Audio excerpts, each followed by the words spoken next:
Hey guys, it's Chris at Highline Guitars, and you're watching another one of my YouTube guitar building videos. If you're new to the channel, welcome. I hope that by the end of this video, I'll have earned the honor and privilege of your subscription, or at the very least, a thumbs up. What I'm going to be talking about in today's video is I'm going to be doing another one of my AliExpress Chinese guitar tool reviews. And the tool I'm going to be reviewing is yet another fret crowning file. Now, in the last tool review I did, I reviewed one of these diamond coated fret crowning files, and I'll post a link to that video up above if you'd like to go back and watch it. But to make a long story short, I was not too impressed with this particular tool.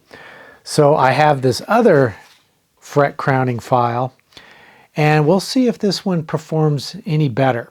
So let me bring you in a little bit closer and we'll explore this one together. Okay, so the file that I'm going to be reviewing is another diamond fret crowning file.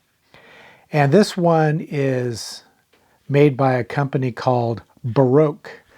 And I found these are for sale on AliExpress. I think they're available on Amazon, eBay, maybe a few other sites, but I purchased mine back in November of 2024 on AliExpress.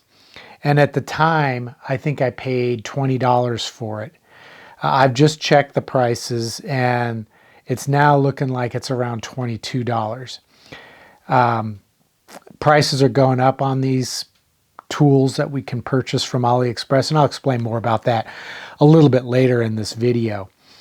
But I saw this file and I thought this might be a little bit better file than the one that I reviewed in a previous episode. So I ordered it and I placed the order on November 10th and I received it, I think it was the first week of December. So about 3 weeks later, I received it.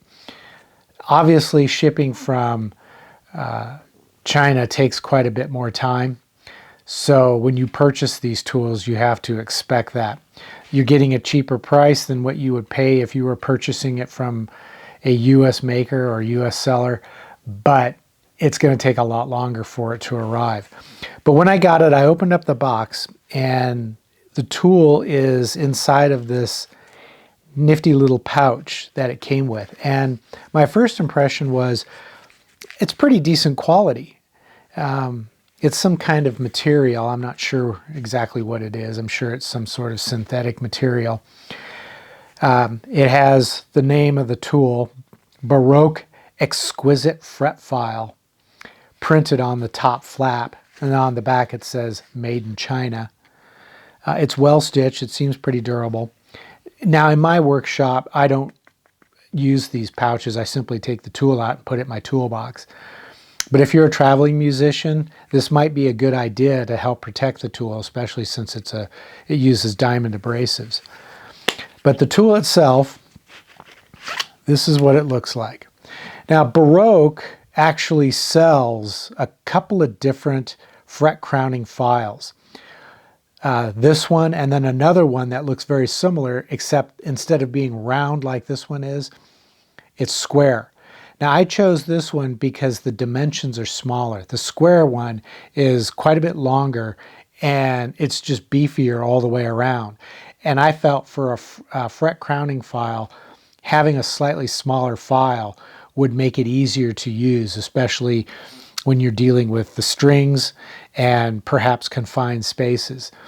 But this particular file has this round solid steel shaft, and then in the end of the shaft, for about a little bit more than half of its length, there are 3 grooves that are machined into it, and those grooves are coated with industrial diamond grit. Then there's one other surface that is flat. So you have the grooved crowning surfaces and then this flat surface. And each of the 3 grooves are different sizes. You have a wide one, which is 3 millimeters wide. Then you have a medium one that's 2 millimeters wide. and then the small one is 1 millimeter wide. The idea here is that you would have one tool that can fit all different sizes of frets. However, as you'll see here in a minute when I demonstrate this, I found that you can use the different sizes on any fret in order to get a properly crowned fret. So as far as the abrasive, like I said, it's an industrial diamond. Now when I reviewed this tool, I was a bit concerned with whatever this coating is, because I'm not sure that these are even diamonds, because this coating does not look like the diamond coating I've seen on other tools. For example, I have here a fret or a StewMac Z file, and the diamond abrasive that's coating the file looks very similar to what's coating the Baroque fret file. And these have much more abrasive capabilities. When I used this file in my previous review, it did nothing. And I in fact compared it to the StewMac Z file and was able to demonstrate how significantly different it was. So I'm a little bit more encouraged by the Baroque. Now it has a wooden handle, and I'm going to guess it's some kind of rosewood. I'm not really sure, but it seems like it's a pretty good quality, and has this little brass fitting that the shaft of the tool inserts into. It overall feels like it's very good quality.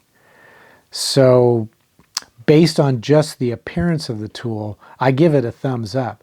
But now let's see how well it performs. Okay, so I've leveled the frets on this neck, and then I mark the tops with a red Sharpie, which I hope you can see it on the screen. But that should help you to gauge the process of crowning these frets using this file. Now these frets are, I would call these medium-sized frets.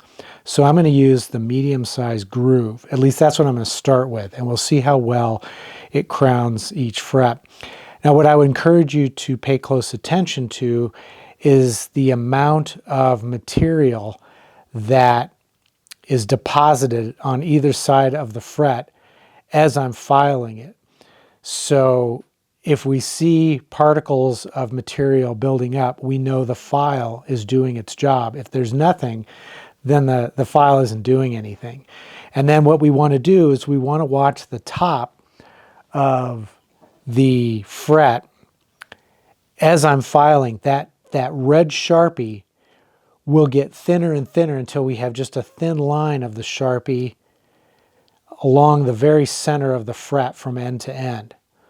So I'll go ahead and get started here using this medium groove.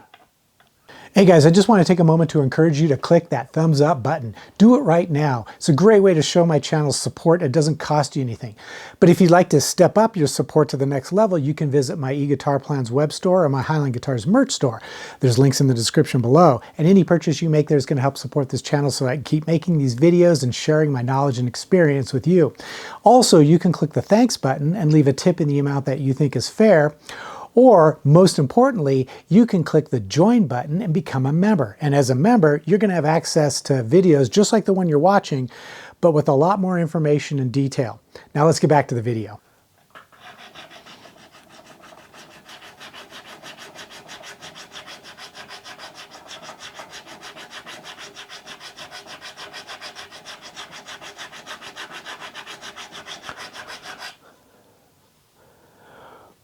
It appears to be working. That, I don't know if you can see it. I hope that you can, but that red Sharpie is getting a little bit thinner.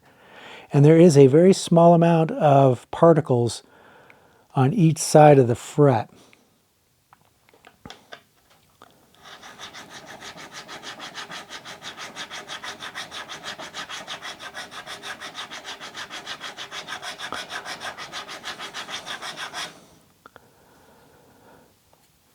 Okay, now what I'm going to do is I'm going to switch to the narrow groove and see if that will make that Sharpie line even thinner.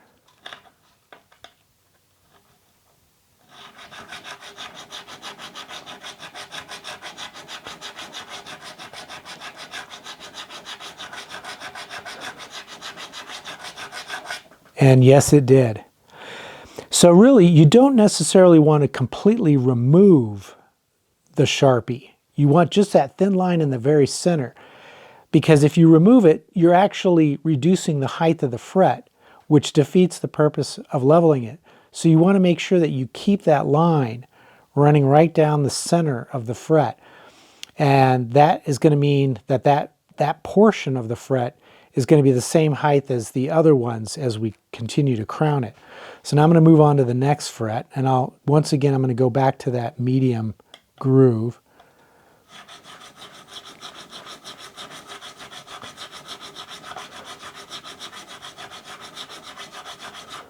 Then I'll switch to the narrow groove, which is kind of hard to get it positioned right on there.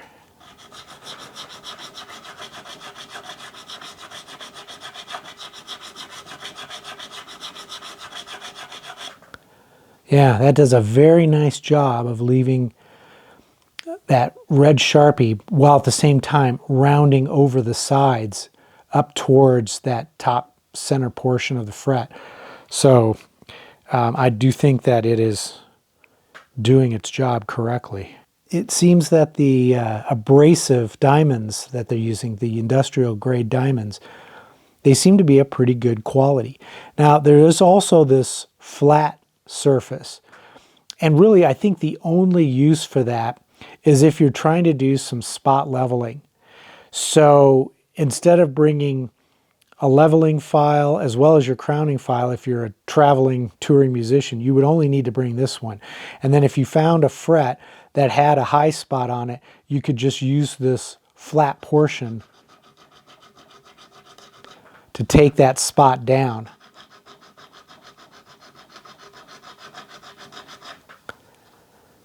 You know, and of course you would use a fret rocker just to make sure that you've removed it.